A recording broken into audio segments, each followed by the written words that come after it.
नमस्कार, सकाळचे 11:30 वाजत आहेत। मी वर्षा नलवडे देशमुख बुलेटिन मध्ये आपलं स्वागत करते। बातम्या सविस्तर बघणार आहोत। सुरुवातीची बातमी नाशिक मधून आहे। महायुतीचे बंडखोर गणेश गीते यांनी माघार घेतलेली आहे। मी माघार घेतोय, भावाचं मात्र मला काही माहित नाहीये असं गणेश गीतेंनी म्हटलंय। तर मी उभा राहिलो तर 450 पेक्षा जास्त मतांनी निवडून येऊ शकतो असा विश्वासही गणेश गीतेंनी व्यक्त केलाय। माझ्या भावाने माघार घेतली नाही तर तोही जिंकून येणार असं गणेश गीते स्वतः म्हणतायत। 2 दिवस गेले मुंबईत होतो।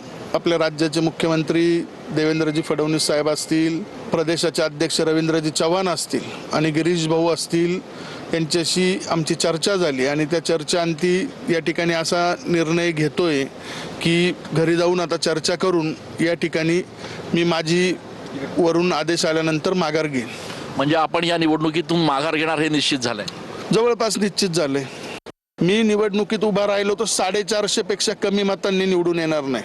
100% या ठिकाणी आव्हान नाही, निवडणूक 100% मी अजूनही माघार नाही दिली तर गणेश गीतेच जिंकून येईल, यात कुठलीही शंका नाही। पण माझ्या दोन्ही नेत्यांच्या आदेशापुढे विधानसभा आणि विधान परिषद फार छोटी आहे, त्यामुळे मी त्यांच्याकडे हेही विचारलं नाही की मला तुम्ही नंतर काय देणार आहे। दराडेंनी काल एका नगरसेवकाला सांगितलं की गणेश गीते आणि गोकुळ गीतेंच्या बापाला पण माघार घ्यावी लागेल। ते माझ्याकडे पण रेकॉर्डिंग माझ्या पण समोर आलेलं आहे। आता त्यानंतर त्याच्यावर चर्चा करू की आता जर अशी मोगलाई होणार असेल तर मी पण मुख्यमंत्र्यांशी बोलेल की जर उद्या निवडणूक तर अजून फार लांब आहे, आजच जर दादागिरी होणार असेल तर मग त्यात मी तर काय मुख्यमंत्र्यांनी सांगितलं 0 मिनिटात त्यांना सांगितलं साहेब तुमचा आदेश